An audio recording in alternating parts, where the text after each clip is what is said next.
I have a few DD tarps, and some might mistake that for me being a bit of a fanboy of these tarps, but I'm not.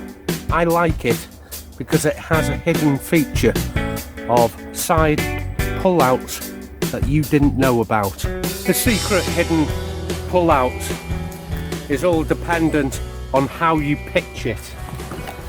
Now, as far as I know, DD has this feature, and I don't know many other tarps that would.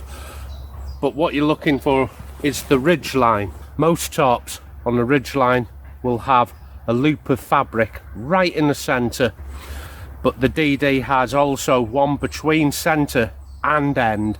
They're the features you're going to look out for to do this make.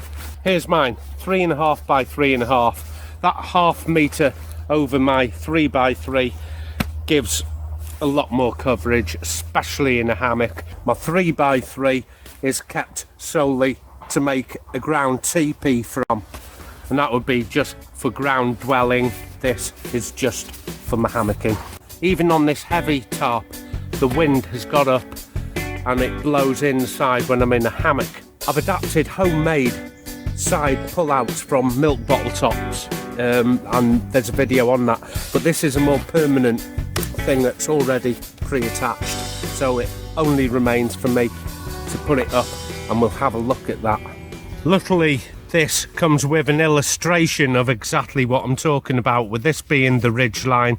There's a centre loop, there's another one there, another one there, and then a rope would come off here, or your cordage rather, and off this end, and sometimes all the way through here, come into a tree here and here.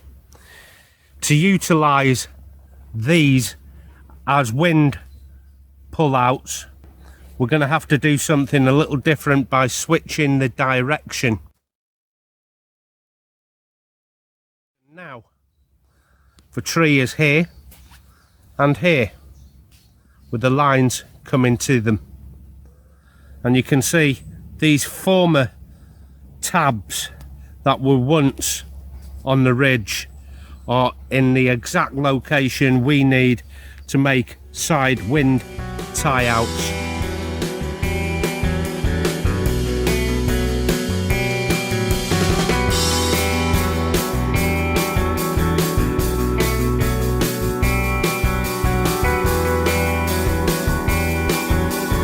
So I've just done half of it, and we already have a nice wide profile.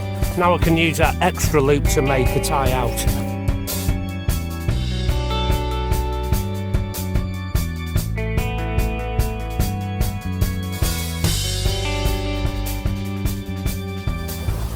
Now usually my ground pegs or stakes are connected already to the guy line, which in turn is tied to the tarp.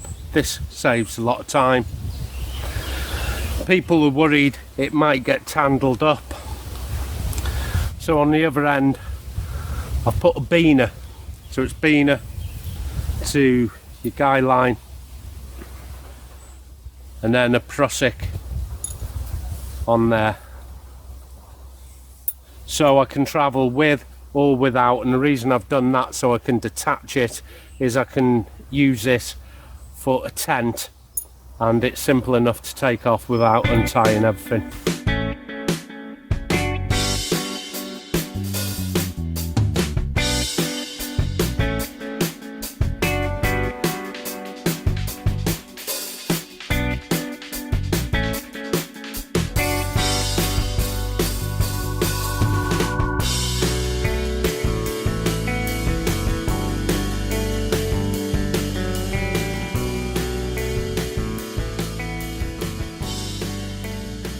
I've seen pro hikers use rectangular tarps and they don't need it so long, so they switch it like I have here, so they have a narrower ridge but a longer apex, and that will fit between perhaps two trees that were too close.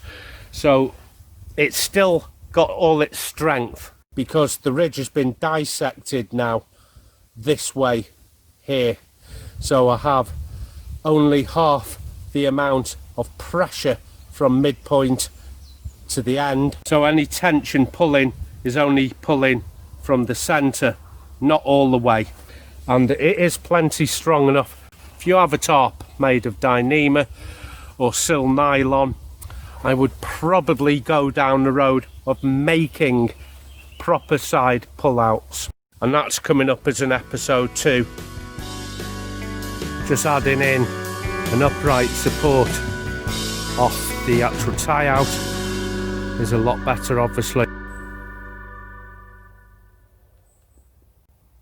Until next time, you take care of yourself and I'll see you out there. Happy trails.